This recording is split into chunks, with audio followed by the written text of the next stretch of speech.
கிறிஸ்து இயேசுவுக்குள் அன்பான சகோதர சகோதரிகளே, இன்றைய நற்செய்தி உங்களுக்காக. இன்று முதல் வாசகம் திருத்தூதர் பணிகள் 9ஆம் அதிகாரம் 31 முதல் 42 வரை உள்ள இறை வார்த்தைகளிலே ஆதி திருச்சபை எவ்வாறு வளர்ந்தது, அதில் நடந்த வல்ல செயல்கள் எவ்வாறு நிகழ்ந்தன, அதன் மூலம் என்ன நடந்தது என்பதை விளக்குகின்றனர். அன்று சமாரியா, யூதேயா எல்லா இடங்களிலும் கிறிஸ்துவின் மேல் நம்பிக்கை கொண்ட மக்கள் பெருகி வந்தனர். அவர்களிலே கடவுளுக்கு அஞ்சி நடந்தார்கள். இறை அமைதி நிலவியது. தூய ஆவி அவர்களை ஆட்கொண்டு வழிநடத்தினார். அவர்கள் நாளுக்கு நாள் பெருகிக் கொண்டிருந்தார்கள் என்று சொல்கிறார். இதுதான் ஒரு ஆவிக்குரிய வளர்ச்சி. இவ்வாறு தூய ஆவி நம்மிலே நிறைந்திருக்க வேண்டும். அந்த தூய ஆவி நிறைந்திருக்கும் பொழுது நம்மிலே இறை அமைதி நம் மத்தியிலே நிலவும். நாம் ஆண்டவருடைய கட்டளை கடைபிடித்து அவருக்கு அஞ்சி வாழுவோம். இந்த வாழ்க்கை வாழும் பொழுது ஆவியானவர் நம்மிலே வல்லமையாக செயல்பட்டு கிறிஸ்துவின் மேல் நம்பிக்கை கொண்ட மக்களை கூட்டி சேர்த்துக் கொண்டே இருப்பார். ஆனால் இன்று நடப்பதோ, நம்மிலே இறை அமைதியும் இல்லை, இறைவனுக்கு பயப்படுவதும் இல்லை. எனவே இருக்கிற கூட்டங்களும் பிற இடங்களை தேடி தேடி தேடி அலைந்து போய்கொண்டிருக்கிறது. இதை பற்றி யாரும், எந்த ஊழியரும் யாரும் சிந்திப்பது இல்லை. ஆனால் குறை கூறுகிறோம், அங்கே போகிறார்கள், இங்கே போகிறார்கள். ஏன் போகிறார்கள்? நாம் கிறிஸ்தவர்கள் என்று கூடுகின்ற இடத்திலே இருவர் இருந்தால் அவர்களுக்குள்ளே ஒரு சமாதானம் இல்லை, அமைதி இல்லை. அவரை நான் காட்டிக் கொடுக்க வேண்டும், இவரை அவன் காட்டிக் கொடுக்க வேண்டும், அதன் மூலம் நான் மகிழ வேண்டும் என்ற அழகையின் எண்ணம் கொண்ட அழகைகளாக சுற்றித் திரிகிற போலி ஊழியர்கள். எனக்கு பதவி இருக்கிறது, நான் இதை செய்கிறேன், நான் அதை செய்கிறேன், என்னை அவர் இந்த இடத்திலே நியமித்துள்ளார். யாருக்கு வேண்டும் இந்த பதவிகள்? ஆண்டவரே சொன்னார், நான் உங்கள் கால்களை கழுவவில்லையா? நீ தலைவனாக இருக்க வேண்டும், ஆதிக்கம் செலுத்த வேண்டும் என்று விரும்பினால் நீ பிறர் சகோதரனுடைய கால்களை கழுவு. தலைவனாய் இருக்க வேண்டியவன் தொடனாய் இருக்க வேண்டும் என்று சொல்லுகிறார். இதுதான் நியதி, இதுதான் கிறிஸ்தவ வாழ்வின் உண்மை. ஆனால் யாருக்கு புரிகிறது? காரணம், தூய ஆவி நம்மிலே இல்லை என்றால் ஆண்டவர் கட்டளைகளுக்கு கீழ்ப்படிய மாட்டோம், இறை அமைதி அங்கு இருக்காது. இதுதான் நிதர்சனம். அடுத்ததாக பாருங்க, ஐனேயா என்னும் 8 வருடமாய் முடக்குவாதத்தில் இருந்த ஒரு மனிதன், அந்த மனிதனை பேதுரு காண்கின்றார். கண்டு இரக்கமுற்று, ஐனேயா, இயேசு கிறிஸ்துவை குணமாக்குகிறார், எழுந்து உன் படுக்கையை நீ சரிப்படுத்து என்கிறார். இது கொஞ்சம் வித்தியாசமான வல்ல செயல். எல்லா இடங்களிலும் உன் படுக்கையை எடுத்துக்கொண்டு போ, ஆண்டவர் குணமாக்கிட்டு என்பார்கள். இங்கு எழுந்து உன் படுக்கையை சரிப்படுத்து என்கிறார். ஏன்? ஆண்டவர் இதை கேட்டுக்கொண்டிருக்க அன்பு சகோதரனே, சகோதரியே, எந்த பாவத்தில் நாம் விழுந்து கிடக்கிறோமோ அந்த பாவத்திலிருந்து ஆண்டவர் நம்மை நிச்சயம் விடுவிப்பார், நிச்சயம் விடுவிப்பார். ஆனால் உலகம் திருந்தியவனையும் ஆண்டவர் பாதத்தில் அமர்கின்றவனையும் ஆண்டவர் பிள்ளைகளையும் பாவி பாவின்னு சொல்லுகின்றவன் முதல் பாவியாக இருப்பான். அதை பற்றி கவலை இல்லை. ஆனால் நம்மை பாவ வாழ்க்கையிலிருந்து, இருளின் வாழ்க்கையிலிருந்து ஆண்டவர் மீட்டெடுத்து அவர் சொல், உன் படுக்கையை நீ சரிப்படுத்து, உன் வாழ்க்கையை, இனி இஞ்சியுள்ள வாழ்க்கையை, மீதம் இருக்கின்ற வாழ்க்கையை எனக்கு உள்ள வாழ்க்கையாக வாழ சரிப்படுத்து.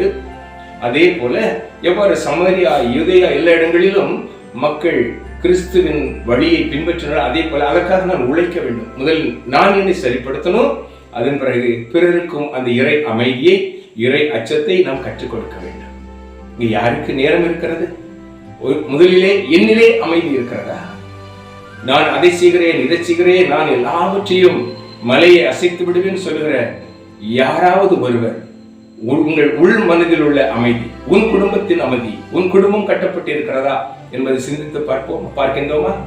இல்லை. ஆனால் பிறருக்கு அறிவுரை சொல்வோம், பிறர் குடும்பத்தை கட்ட நாம் ஓடுவோம். ஆண்டவர் நம்மை பார்த்து சிரிப்பார்.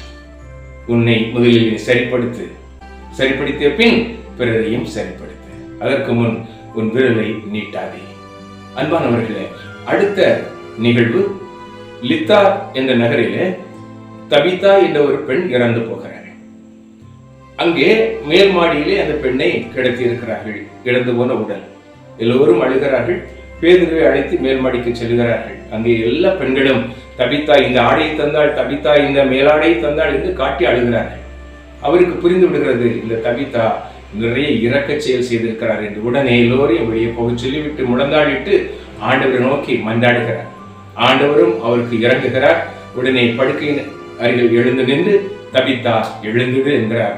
இறந்த அந்த பெண் உயிரோடு எழுந்து நிற்கிறார். காரணம் இரக்க செயல். அங்கு இங்கு சென்று போதித்தார், அந்த ஊழியம் செய்தார், இந்த ஊழியம் செய்தார், அந்த கூட்டம் நடத்தினார், இந்த கூட்டம் நடத்தினார், ஒன்றும் செய்யல. அவள் செய்தது இரக்க செயல் மாத்திரம். இரக்கம் நீதியை வெல்லும் என்று இறை வார்த்தை சொல்லுகிறது. அப்படியானால் உன் அருகில் இருக்கும் ஏழைக்கு நீ இறங்குகிறாயா? 100 பேருக்கு முன்னால் என்று மைக்க பிடிச்சிட்டு நம்ம கத்த விட அருகில் இருக்கும் 2 ஏழைகளுக்கு ஒரு நேர உணவு கொடுப்பது மிகுந்த ஆசீர்வாதத்தை. உடுக்க உடை இல்லாமல் ரோடோரங்களில் படுத்து கிடக்கின்ற ஏழைகளை காணும் பொழுது, நம்முடைய மிகுதியாக இருக்கின்ற ஆடையை கொடுக்கும் பொழுது அந்த இரக்கம் நீதியை வெல்லும். இன்று ஒரு இரக்க செயல் என்றால் அவன் அப்படிப்பட்டவன் அழுக்கு இவர் தனக்காக செய்கிறான், தன்னையே விளம்பரப்படுத்துகிறான், இப்படி பேசுவதற்கு 1000 நாவுகள் இருக்கின்றன. ஆனால் தன் அருகிலே, தன் வீட்டின் அருகில் இருக்கின்ற ஒருவேளை உணவுக்காக கதறுகின்ற ஒரு மனிதனுக்கு ஒருவேளை உணவு கொடுக்க முன்வராத அநேக கிறிஸ்துவின் நாமம் தரித்த போலி ஊழியர்கள், இவர்களே ஆண்டவர் சொல்லுகிறார் அலகைகள் என்று. அன்பானவர்களே, இரக்க செயல் செய்வதற்கு முன்வாருங்கள். யாருக்கும் நீங்கள் கணக்கு கொடுக்க வேண்டிய தேவையில்லை. ஆண்டவருக்கு மாத்திரம் கணக்கு கொடுக்க வேண்டும். ஆண்டவர் எல்லாவற்றையும் சரியான வழியில நடத்துவார். அன்பு சகோதர சகோதரிகளே, இன்றைய நற்செய்தி வாசகத்திலே ஆண்டு சரீரத்தையும் இரத்தத்தையும் நீ பானமாக உட்கொள்ள வேண்டும் என்று சொன்ன பொழுது அநேகர் அதை ஏற்றுக்கொள்ள மனதில்லாமல் ஆண்டவரை விட்டு பிரிந்து செல்லுகிறார்கள். ஆனால் ஆண்டவர் மீண்டும் கேட்கிற தயக்கத்தோடு பாரத்தோடு தன் 12 சீடர்களுக்கு நீங்களும் போய்விட நினைக்கின்றீர்களா என்று பேதுரு சொல்லுகிறார். வாழ்வு தரும் வார்த்தை உம்மிடமென்றோ உள்ளன, நீங்கள் யாரிடம் செல்வோம்? அன்பானவர்களே, இந்த அநேக போலி போதகங்கள் நமது கத்தோலிக்க விசுவாசத்தை தகர்க்க முயல்கின்றன. திவ்ய நற்கருணையிலே ஆண்டவர் உயிரோடு இருக்கிறார் என்பதை நம்ப இன்றும் திருப்பலியிலே பங்கு கொள்ளும் ஒவ்வொரு கத்தோலிக்கனுக்கும் சந்தேகம் இருக்கிறது. நம்பினால் ஒழிய நீ நீதியை காண முடியாது. ஒரு கொரோனா வந்தது, அது வைரஸ் எத்தனை பேர் பார்த்தீங்க? ஆனால் நம்பினீங்களே, மாஸ்க் போட்டுக்கிட்டோம், கை கழுவிக்கிட்டோம், அருகில் இருக்கும் குழந்தையை தொட்டு தூக்கல, வீட்டுக்கு வரக்கூடிய விருந்தாளிகளை வீட்டுக்குள் வர வேண்டாம் என்று சொன்னீர்கள். எவ்வளவு பயம், உயிர் பயம் உங்களுக்கு. கொரோனா வைரஸ் எப்படி இருக்கும்? இருந்ததா முதல்ல? அது அப்படி ஒரு வைரஸ் இருந்ததா தெரியாது. ஆனால் அதற்கு அஞ்சி நடுங்கினோம். திவ்ய நற்கருணையிலே நமது மீட்பர் இயேசு தன்னை சுருக்கி ஒடுக்கிக் கொண்டு இருக்கிறார் என்பதை நம்ப இந்த மனித அறிவு, மனித உள்ளம் மறுக்கிறது. எவ்வளவு கேவலமான காரியங்கள்! உலகெல்லாம் படைத்த இறைவன் தூணிலும் இருப்பார், துரும்பிலும் இருப்பார், பிற மதத்தென்று சொல்லுகின்றனர். இந்த நற்கருணையிலே என் கடவுள் இதை என் நினைவாக செய்யுங்கள் என்று, இது என் சரீரம், இது என் இரத்தம் என்று அவருடைய வாயினால் சொன்ன அந்த வார்த்தைகள் நிஜம், உண்மை. இந்த திவ்ய நற்கருணையில் என் அருள்நாதர் இருக்கிறார் என்ற நம்பிக்கை இல்லாமல் வாழ்கின்ற ஒவ்வொரு கத்தோலிக்க கிறிஸ்தவனும் உத்தமமான ஒரு பாவ சங்கீர்த்தனம் செய்யணும். நம்பினால் ஒழிய நம் ஆண்டவரை ஒரு நாள் காண முடியாது, நன்மைகளை பெற முடியாது. ஜெபிப்போமா. தந்தை, மகன், தூய ஆவியாகிய எங்கள் அன்பின் கடவுளே, அழைத்தவரே, அப்பா, திருமகனை எங்களுக்கு வாழ்விளைக்கும் உணவாக தந்தீரே. திவ்ய நற்கருணை நாங்கள் ஆராதித்து வணங்குகிறோம். அவரை உண்டால்தான் நாங்கள் வாழ்வோம் என்ற நம்பிக்கை எங்களுக்கு தந்ததற்காக, தகுதியோடு உண்பதற்கு ஒப்புரவு அருட்சாதனம் எனும் ஒப்பற்ற அருட்சாதனத்தை எங்களுக்கு தந்ததற்காக நன்றி.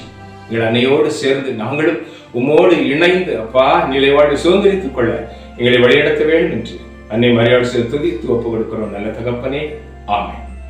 அன்பானவர்களே, எது எப்படியும் இருக்கட்டும், நம் இறைவன் இயேசுவின் வார்த்தைகள் உண்மையானவை, சத்தியமானவை, புடமிடப்பட்டவை. இந்த வார்த்தையை நம்புவோம், வாழ்வாக்குவோம், இந்த நாளையும் இனிய நாளாக்குவோம். ஆமென்.